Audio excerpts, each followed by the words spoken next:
saya Redi Faguakusuma, NPM saya 2402199151. Perkenalkan, nama saya Dito Surya Putra, NPM 24021942. Perkenalkan, nama saya Bagdanto Nugroho dari kelompok 8, NPM saya 2402199978. Ya, di sini kita akan menjelaskan tentang danau Singkawang. Itu penjelasannya.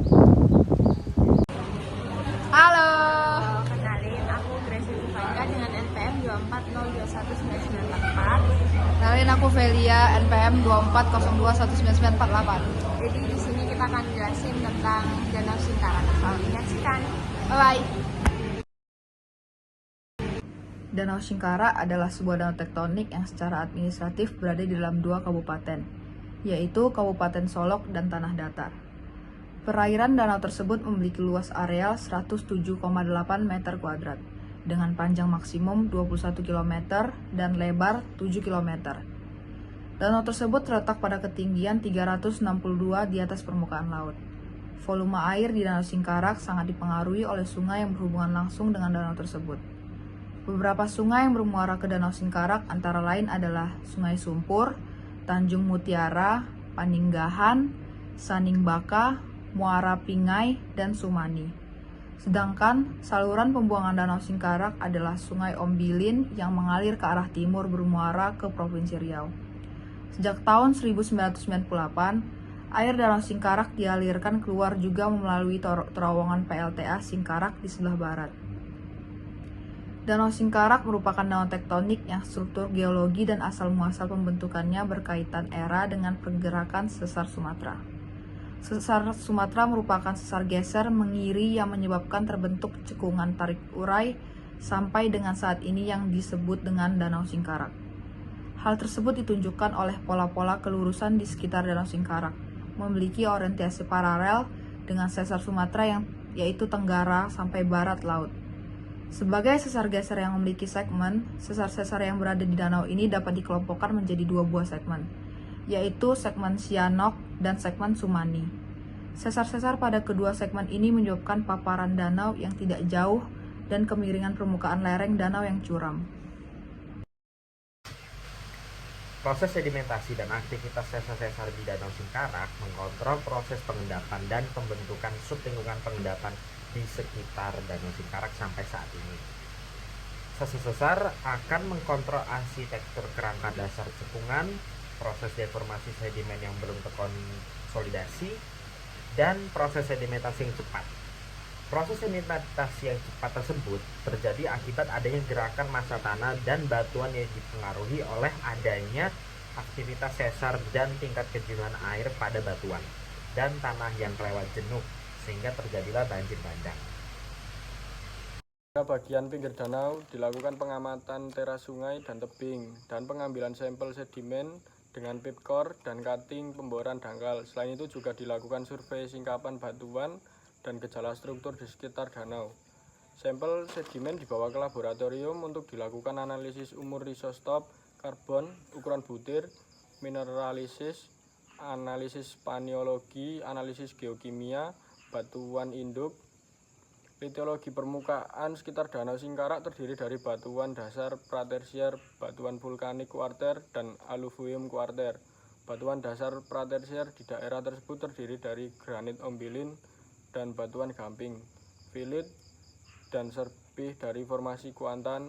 Granit ombilin di daerah ini berumuran Permian. Sedangkan batuan gamping, filit, dan serpih dari formasi kuantan berumur Permian sampai dengan karbon. Singkapan granit ombilin ditemukan pada bagian utara dari daratan pinggiran danau ini, yaitu di dekat sungai Ombilin.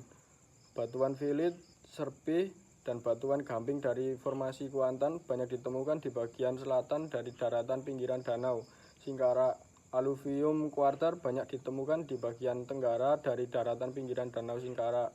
Batuan dan sedimen vulkanik banyak ditemukan di bagian utara danau Singkarak, yaitu tempatnya di sepanjang daerah aliran sungai Sumpur yang merupakan jalur aliran material vulkanik yang berasal dari Gunung Merapi.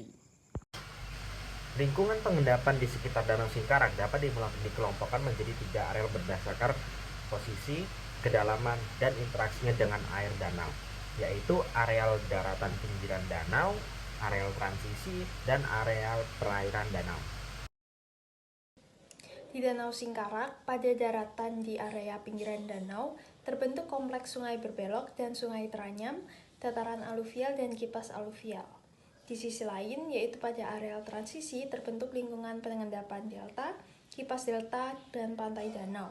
Pada perairan danau, terbentuk dangkalan danau, dalaman danau, kompleks alur dan tanggul sungai bawah danau, dan kipas bawah danau.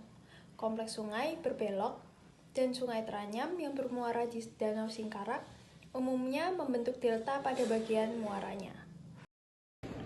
Selanjutnya yang terbentuk di Danau Singkarak yaitu diantaranya adalah Sungai Berbelok Sumani di bagian selatan Danau Singkarak, Sungai Teranyam Muara pinggir selatan di bagian barat Danau Singkarak, lalu Sungai Teranyam Sumpur di bagian utara Danau Singkarak, Sungai Berbelok Ombilin di bagian timur Danau Singkarak sebagai saluran keluar.